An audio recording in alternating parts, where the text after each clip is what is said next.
আসসালামু আলাইকুম। আজ 27শে জুলাই 2025 রবিবার 12 শ্রাবণ।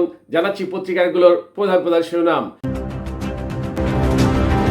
সর্বপ্রথম জয় দিন মেইন হেডিং করেছে 4-5 দিনের মধ্যেই নির্বাচনের তারিখ ঘোষণা করবেন প্রধান উপদেষ্টা। এরপরে ইত্তেফাকের মেইন হেডিং টানা বৃষ্টি ও অস্বাভাবিক জোয়ারের পানিতে ফেনীর 10 গ্রাম প্লাবিত।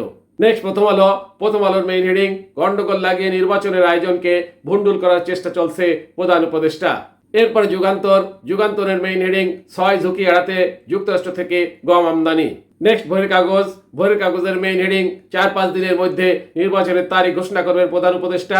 এরপর জনকণ্ঠের মেইন হেডিং যুক্তরাষ্ট্রের নাগরিকত্ব পরীক্ষা ও HAB ভিসা ব্যবস্থা নিয়ে ট্রাম্প প্রশাসনের নতুন পরিকল্পনা। নেক্সট ইনকলাবের মেইন হেডিং হতে পারে মৃত্যুদণ্ড।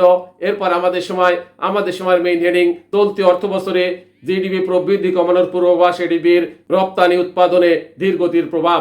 নেক্সট কালেকণ্ঠের মেইন হেডিং ভ্রমণ ভিসার আড়ালে মানব পাচার মালয়েশিয়া। এরপর সমকালের মেইন হেডিং বিমান দুর্ঘটনায় আহতদের খোঁজ নিতে বার্ন ইনস্টিটিউটে প্রধান উপদেষ্টা। নেক্সট মানবজমিনের মেইন হেডিং কূটনৈতিক তৎপরতা যে বার্তা দিচ্ছে বিএনপি। এরপরে বিবিসি নিউজের মেইন হেডিং মাইলস্টোন স্কুলের দুর্ঘটনায় বাংলাদেশের জরুরি চিকিৎসা সক্ষমতা নিয়ে প্রশ্ন। সর্বশেষে আরটিভি নিউজের মেইন হেডিং দগ্ধদের সর্বোত্তম চিকিৎসা সেবা দিতে সরকার দৃঢ় প্রতিজ্ঞ প্রধান উপদেষ্টা। এতক্ষণ শুনলেন পত্রিকাগুলোর প্রধান শিরোনাম। এবারে বিস্তারিত। প্রধান উপদেষ্টা অধ্যাপক মোহাম্মদ ইউনূস 4-5 দিনের মধ্যে আগামী জাতীয় সংসদ নির্বাচনের তারিখ ঘোষণা করবেন বলে উল্লেখ করেছেন জাতীয় পার্টির কাজী জাফর অংশের চেয়ারম্যান মোস্তফা জামাল হায়দার। রাষ্ট্রীয় অতিথি ভবন যমুনায় শনিবার বিকেলে প্রধান উপদেষ্টার সঙ্গে 14টি রাজনৈতিক দলের বৈঠক শেষে বেরিয়ে সাংবাদিকদের একথা বলেন মোস্তফা জামাল হায়দার।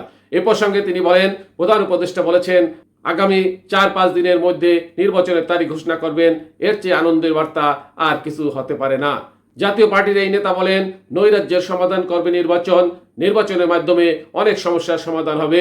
এর আগে 2 দফায় বিএনপি, জামাত ইসলামী সহ বিভিন্ন রাজনৈতিক দল ও জোটের নেতাদের সঙ্গে বৈঠক করেন প্রধান উপদেষ্টা। এরপর শনিবার বিকেলে আরো 14টি দল জোটের নেতাদের সঙ্গে বৈঠক করেন তিনি। পত্রিকার প্রধান শিরোনাম সহ সংবাদ এখনকার মতো শেষ করছি। আল্লাহ হাফেজ।